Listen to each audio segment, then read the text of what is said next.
पुण्यामध्ये आयोजित मोर्चानंतर सभेत भाजपा आमदार सुरेश धस चांगलेच आक्रमक झाले। मंत्री धनंजय मुंडेंच्या बंगल्यावर झालेल्या बैठकीचा धस यांनी तपशील दिलाय।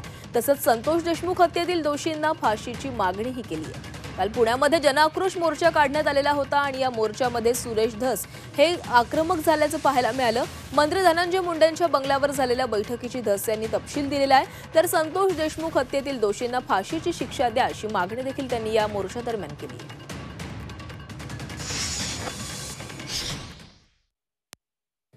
कोणाकोणाची बैठक कुठे झाली?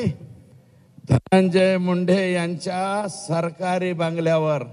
त्याचं नाव आहे सातपुडा।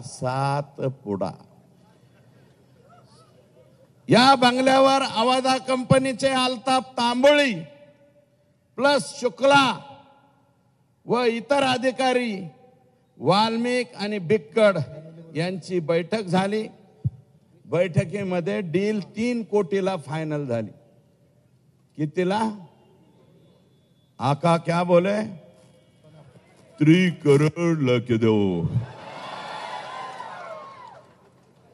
क्या होना? 3 करोड़ होना असं हे म्हणले। तर अल्ताफ तांबोळे आणि शुक्ला हे 2 लोक बाहेर गेले। त्यांनी कंपनीच्या वरिष्ठांना फोन केला। कंपनीचे वरिष्ठ म्हणले 3 करोड रुपये आपल्याला परवडत नाहीत, 2 करोड मध्ये फायनल करा। पुन्हा ते आत गेले, म्हणले साहब तिर्री नहीं जमती तुर्री असं हे म्हणाले।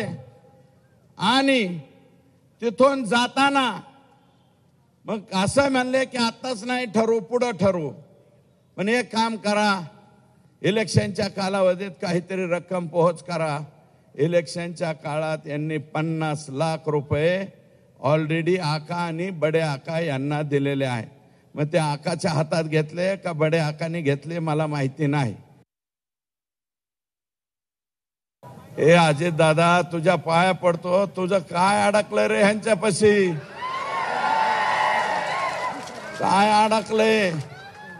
हे जाऊ दे ना का बाहेर, हे जाऊ दे।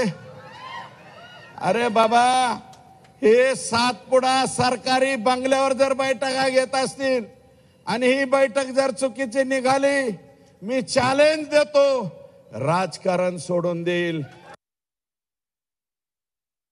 खानाची बोट जिथं कापली त्या लाल महालापासून आपण मोर्चाला सुरुवात केलेली। आमचं म्हणणं एकच आहे की शाहिस्ते खानांची बोट महाराजांनी इथं कापली आणि रामशास्त्री प्रभूंनी याच पुण्यामध्ये पवित्र न्यायदानाचं काम केलं, ज्याची आज सुद्धा चर्चा होती। रामशास्त्री प्रभूंचा बाणा मनामध्ये ठेवून भविष्यामध्ये सुद्धा हे चिलेपिले जे लेकरं बाळ आहेत यांचं छत्र ज्यांनी हरपून घेतलंय, तो आका असो नाही तर आकापेक्षा मोठा आका असो, यांना फाशीच झाली पाहिजे ही आमची सगळ्यांची मागणी राहील।